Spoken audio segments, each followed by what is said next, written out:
All right, well, happy Pride Month. It's June. It's been a year. We're coming out of the pandemic. Very exciting. Just want to welcome everybody to Pipes Drums Pride Month panel. We're going to talk about the LGBTQ plus experience in pipe band. So I'm super excited.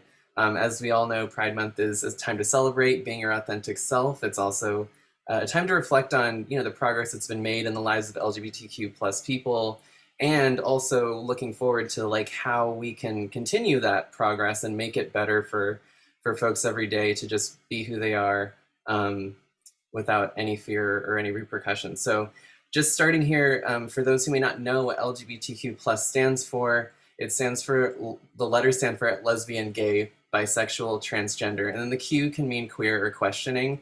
The plus alludes to various other facets of identity, including intersex and asexual, all sorts of other things. So lots of letters there, but that's why we just have the plus to include everything else.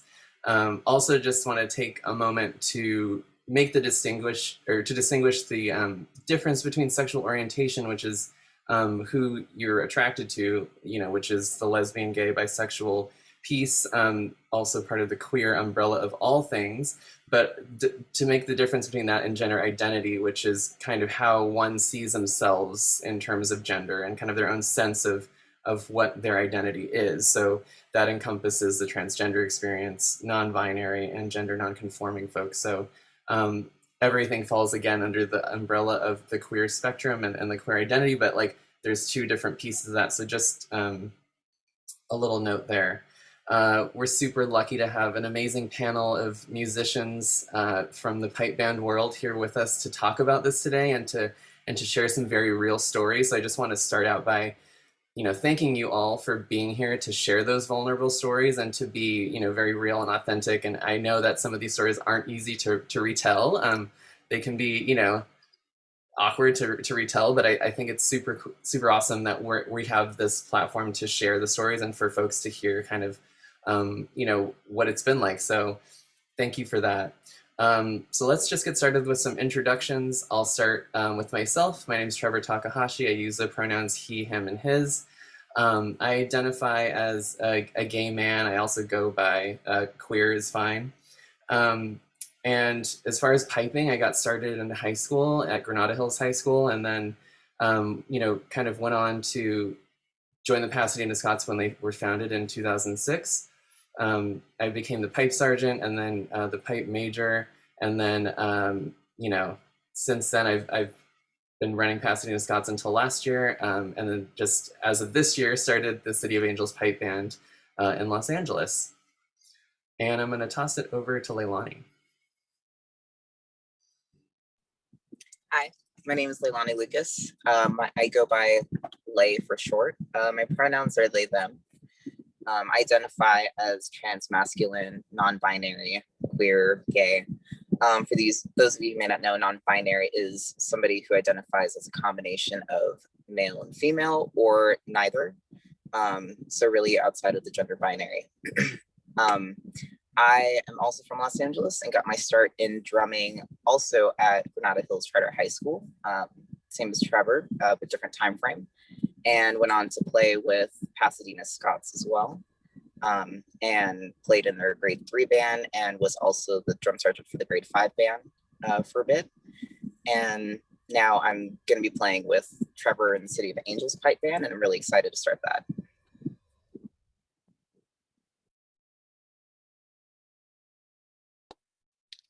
Hi, I'm Rebecca Mair. I live in Vancouver, British Columbia, Canada. My pronouns are she, her, and I identify as lesbian. I'm also okay being identifying as gay or queer. So I'm a bagpiper, and I've been piping for about 20 years. I started when I was 8 in just a small town here in BC. And then after about a year or so, I did join a larger community band just in the city, and they were non-competitive. And within that, I started solo competitions, and I played in that community band for about 10 years. And then after that, I joined Robert Malcolm Memorial, grade 2, which is a part of the SFU organization, and I've been playing there ever since. Hi, my name is Laureano Thomas-Sanchez, and I'm from Cleveland, Ohio. My pronouns are they, them, and I identify as non-binary. I got started in piping in 2010, and I started competing in 2011 with a grade 4 87th Cleveland Pipe Band. I spent a good year with them, and then I moved on to the Great Lakes Pipe Band out of Cleveland, and I played with them from 2012 to 2019. In between that, I was playing, solos. So I started solos in 2011 as well. And I was moved up to the Open in 2018, which I was pretty proud of myself for. Awesome. Well, thank you all again for being here. Lovely to meet and re-meet you. So yeah, we'll just dive in. The first question, just to kind of, lay the groundwork here. I know we kind of touched on this with our intros, but how did you get into piping and drumming? Which is always an interesting question for anyone in this very unique and niche kind of community. And also, like, how has piping and drumming impacted your life? And I think, I'll just dive in and say, I got into it in high school. I honestly was reluctant about it. I was a clarinetist in the marching band, and people who were, when I was a freshman, there were like juniors and seniors saying, you should learn to play pipes and yada, yada, yada. And I'm like, what about this screams like you should learn to play pipes? And they're like, well, you're sitting here waiting for your parents to pick you up anyway.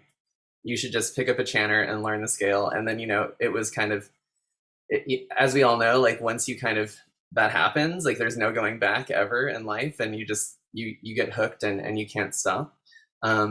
So, I think after that, it was like a thing. I tried to give it up when I went to UCLA to college, and then I couldn't, and I found the Pasadena Scots and grew with that band and helped build and develop it, and had the honor of taking over as pipe major and leading the band in the Worlds in 2018, which was super exciting to win in 3B, and then decided to start this new venture with City of Angels Pipe Band to kind of flip the paradigm a little bit and do something a little bit more focused on youth education and also engaging diverse communities and focusing on diversity, equity, and inclusion as a core tenet of the organization. But I think as far as impact, and I'm sure this isn't something that I feel alone. Like I think that piping and drumming has really like impacted all areas of my life. It's helped me. I have my job. My like day job is basically because of networking I did in the pipe band world. I think a lot of the leadership skills and a lot of the skills that I use every day in my normal job and my normal life, like a lot of that comes from pipe band. A lot of the relationships I find most fulfilling and like the closest people to me are from the pipe band community, which is, we all have that family, that band family, which is a bond that, we all understand, and it's a cool thing that we have that. So yeah, I think it's only really been positive, and again, like with the travel and like just the experiences you get to do, like who gets to do weird gigs with, like, especially like living in Los Angeles, like, we got hired to do a PBS special with Rod Stewart, which was bizarre, but also amazing, and a thing that I didn't think I needed to check off my bucket list, but it's been checked. But yeah, I'm going to toss it to the room and kind of let you all chime in on that. Yeah, agreed. Like, for me, bagpiping has definitely been, I feel like it's more than half of who I am. I think it's almost like, sometimes it feels like it's 100% who I am. So how I kind of got into it is my family and I actually immigrated from Glasgow when I was just over a year. And so I guess it could potentially be in my blood.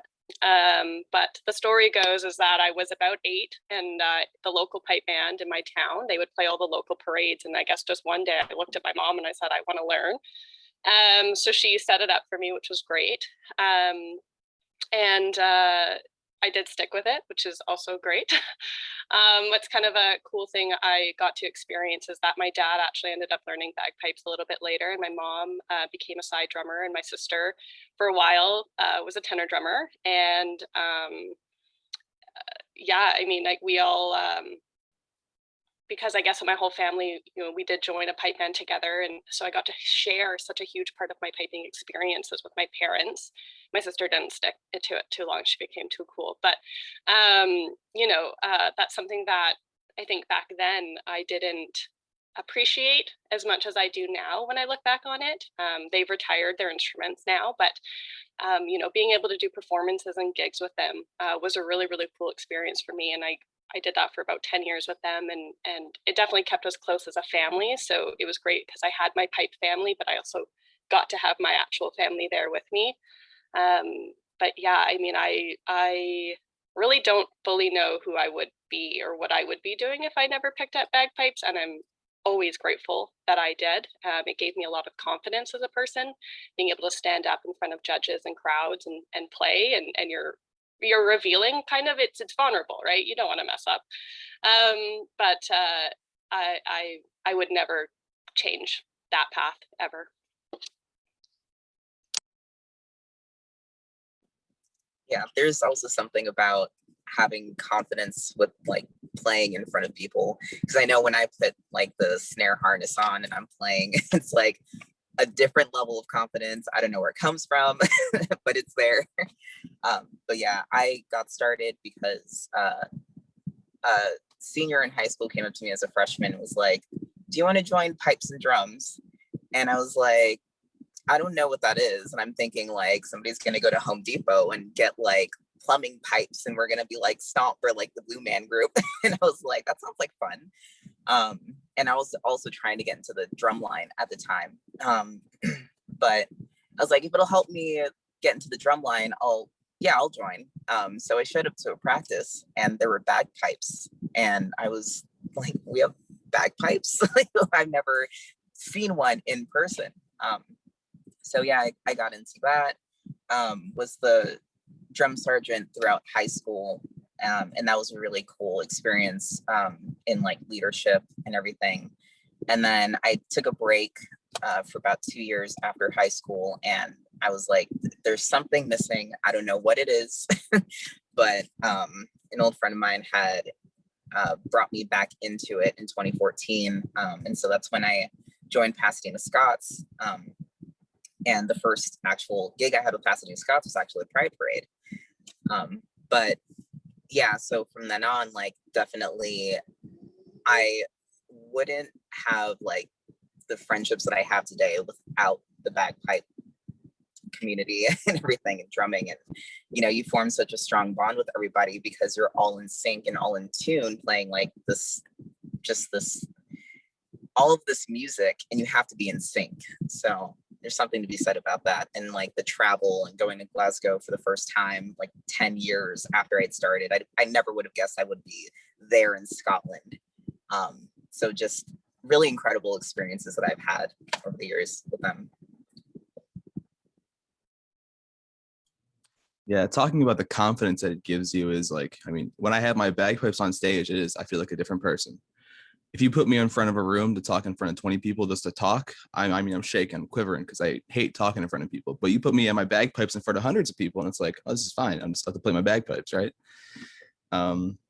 So the way I kind of got started in piping was, I think, a bit of luck and chance. So I was in 5th or 6th grade and I had my saxophone with me in my case because I played with the school band. And on my like walking back from school, I would talk to the crossing guard sometimes. He was a really cool guy. We talked about music after a while. Then one day, I kind of just thought, because my mom was born in Glasgow, so kind of Scottish culture was always there. I kind of thought it'd be cool to play the bagpipes. And he looks at me and goes, I play the bagpipes. So just kind of that random chance right there is what got me, started right away into piping. And it's impacted, every single part of my life, clearly, as has everyone else here as well. Between, I can't hang out during the summer because I have band practice. I'm sorry, I have to go to a contest. Like that takes, complete priority over everything.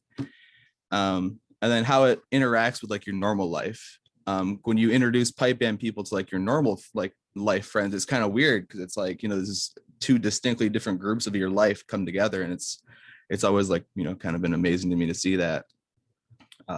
Again, getting the opportunity to travel everywhere across the states, into Scotland even.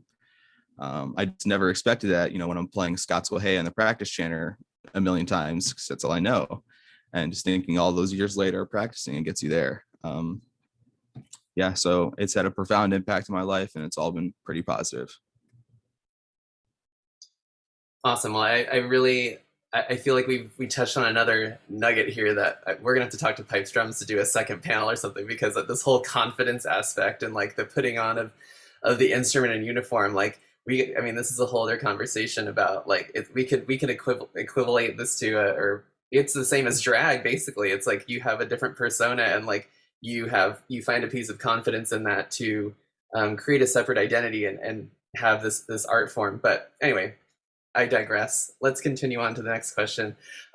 Being part of the LGBTQ plus community sometimes means that others don't see that. Like they don't see, it's not a visible part of our identity in some cases. So, I would love to hear some experiences with having to either hide or mute that piece of yourself in bands you played in for one reason or another, and to kind of explore that and how that was to go through. I mean, I'll start by saying I've been very fortunate and grateful to never have to do that. I've always been pretty forthcoming about my identity. The only thing I'll say is like when I joined Pasadena Scots, I definitely wasn't out. And it was an interesting experience because so many people in the band were like, "Oh, you have a girlfriend that you bring to contests," and I was like, "Yes, I do," and they're like, "Got it. Okay, great." And so, I think they kind of in a sense like had this sense about me before I was able to like be okay with that and accept that within myself. So I remember when I did, they were like, we kind of had thought that, and we're really happy for you that like, you're able to like share that with us, and like we're super, like, yeah, like we're just like honored for you to share that part of yourself with us. So I've been super grateful in that like the band that I grew up in, Pasadena Scots, like was always a place where people celebrated that piece of myself, and I didn't really ever have to say, this isn't who I am, or like actually no, like, or like have two Facebook accounts to say like, oh, like there's one where I have like my piping life and there's one where I have my real life. So yeah, I mean, it's been very lucky for me, but how about everybody else here? Yeah, I think, I think I haven't had anything, negative rate to my face. But I think for me, I've really tried to make sure I don't fall into the habit of hiding my sexuality anymore. It's definitely something I did do in the past. I don't really think, I wasn't really, or maybe I'm not, I don't know. Someone that maybe people would look at me and assume I'm a lesbian. Maybe people do, I don't know. But I didn't really feel like that back when I was younger and playing. And one of the biggest hurdles I think I faced, and sometimes I still do, is being a piping instructor. I typically teach young beginners, so they're kids who've never picked up pipes, chanter, right fresh. And it can be a bit daunting to reveal this part of myself to them, like a child who, I don't even know if they know what gay is or what lesbian is. And I'm not really wanting to be the person to educate them. That's where things can get a bit dicey sometimes. And then, there's the parents as well. It's another area that concerns me because I do become a bit afraid that if I reveal that I have a partner, that all of a sudden I no longer have that student. The message comes across that, oh, hey, we're actually okay on lessons anymore. And I've had students that stopped lessons, and I can't say for sure what the reason was. I really try not to focus too much on it being my sexuality, because it becomes overwhelming and stressful. And one of the biggest themes I think for all of us in the LGBTQ plus community is the requirement to consistently come out. I've been out for over 10 years and I still have to do it. And it's still stressful. It doesn't actually, get really that less stressful. I have better tools now than I did 10 years ago on how to handle someone who might judge me or have words for me but that comes with experience, and unfortunately usually comes kind of with negative experiences. It's hard. You have to consistently kind of decide if it's worth it. Piping for me has been and in waves, but it can be a form of how I make money. And sometimes I have to kind of decide on whether being true to myself is more important than making my money, or if this connection, you get repeat customers. So, that could be a consistent flow of income for me for a few years. And I kind of have to decide if I want to keep that connection and keep that income flowing, or kind of risk that, losing that. And it sucks. And I don't think, it should be like that, but it is, and it can be still. And I guess on a similar story to yours, it is of my first instructor. The way he actually tried to hide his identity from us because of his fear of, something inappropriate happening, or like my mother being scared of that. So it was a long time before my first instructor really let us know that he was gay, because he was very, very scared of what the reaction might be. And to me, that shows that throughout his life, he's had to deal with that from multiple different people. So I could see, from your side of it, being an instructor, how stressful that could be, how that's kind of like a lingering thought that you might have. Just lost my train of thought there real quick. Sorry. But I just wanted to share that part about my instructor, because again, that's a very real thing. And I have an idea with it as well. If I'm being hired, less about my, LGBTQ plus identity, more of my name. Seeing my name on a business card, does somebody want to hire that over someone who's Angus McBagpipe something? I think about that often. And then, when I get there, it's not what people expect sometimes. And I could see just hiding that side of your identity. Yes, it will be stressful, but it feels like sometimes it's necessary that you have to do that just so you can kind of, get through what you want to do. Yeah, I mean, it's definitely, something I've heard, and I'm glad to hear that, it's a shared experience, which I'm glad, but also not glad, because it's not cool that this has continued to happen. But, for one reason or another, it is a thing of, if I disclose this part of myself, is it going to negatively impact me? Whether it's my safety, whether it's my income, whether it's people's perception of me, whether it's a result in the contest. So this is the kind of thing where it's people are, this shouldn't dictate those things about how good a piper we are, or how good a drummer we are, or how fit for a job to teach young people we are. It's just, it has really nothing to do with that. And so, as I said, I have a very privileged experience, in my career, with my specific band in the past, but, not always the case, which is evident by the stories here. Leigh, did you have anything to add? I haven't necessarily had to mute myself, luckily, with coming out twice, with Pasadena.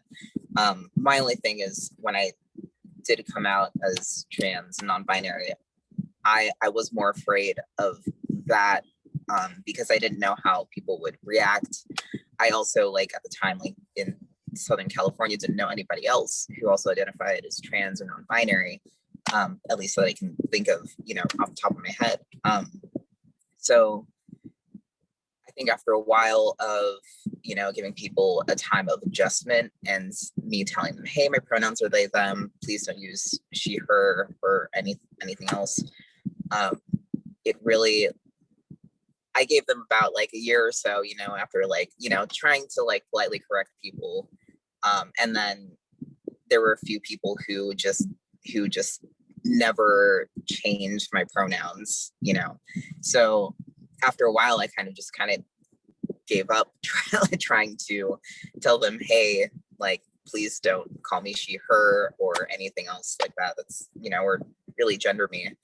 But yeah, that's really the only thing I've kind of felt like I've had to mute myself, is just, in that sense of, if I meet somebody who's new or joining the band for the first time, do I tell them right off the bat, hey, I'm Leigh, my pronouns are they, them, and trying to figure that out for a first meeting. But I think too, if you're wanting to try to switch bands too, I, at least, okay, I shouldn't speak for everyone, but you have to I look at the band and I'm like, do I feel like this group is going to be accepting? Have I, we're a large but small community in the piping drumming world. So you know, and you've heard stories about bands in your local areas. And so, you kind of hear like, well, I don't know, this band is, I've heard can be, there's only 2 women in the band, it's male dominated. And, so then it affects how, you really want to join that because you've heard that they do great trips or they're great in contest or whatnot. But then you have to kind of decide, is that going to be okay for me? Am I going to be comfortable to join this band? When I came out, I was 17-ish. I was in my community band, which I grew up in. Like, they knew me since I was a little kid, and they knew me this one way. And I was nervous to come out to them because I was the youngest kid, always had been. They were all much older than me. It was male dominated, like older-ish people in general. So, those stereotypes that we deal with in that, these are the kind of people that we don't usually hear are overly accepting. This is also a handful of years ago. Things have changed, but back then it wasn't as maybe open as it is now. And I definitely kept it quiet for a while because I just didn't know, and I didn't want people to see me differently. I was still a good piper. I was, that never changed. I was still who I was. Nothing changed about me. I just held a woman's hand. I was lucky because I had my parents to back me up. I knew I had that support system that if anyone in that band said one thing about me, my mom would have just knocked him out like instantly. And I'm really grateful for that because I had that, but not, most people don't have that experience. And there's been bands I've kind of wanted to like maybe try out with, but being a little bit too scared because I've kind of heard that they may be a little bit more traditional than the band. I mean, RMM is great. I have to say, like, I met people, other people who identify under the LGBTQ plus, and it's really comforting. It's really nice to be in that group of. You can look around the circle and see people who are on your side, and that's always a really, really nice feeling. Yeah, thank you for that. I mean, it's definitely that sense of safety, security, community support, like, is, I think, on a hierarchy of needs level, like, you kind of need that in order to be just feel okay, like, psychologically. And then we're expected to put on this performance that is high stakes, high stress for many times, we compete, like, it's like all this money has gone into a trip, or all these hours have gone into rehearsing like an MSR or a medley. And like, it's like, to be thinking about those things, like, do people judge me differently? Are people looking at me differently? Do people, like, are they thinking that I'm, like, I look to this or to that? Like, it's a thing I think people that aren't in the community take for granted because they don't think about those things. Like, it's just not a thing that they have to think about. And, it's like, I think going into our next question here about coming out, like, so, coming out stories, I kind of want to go through, if people are comfortable sharing them.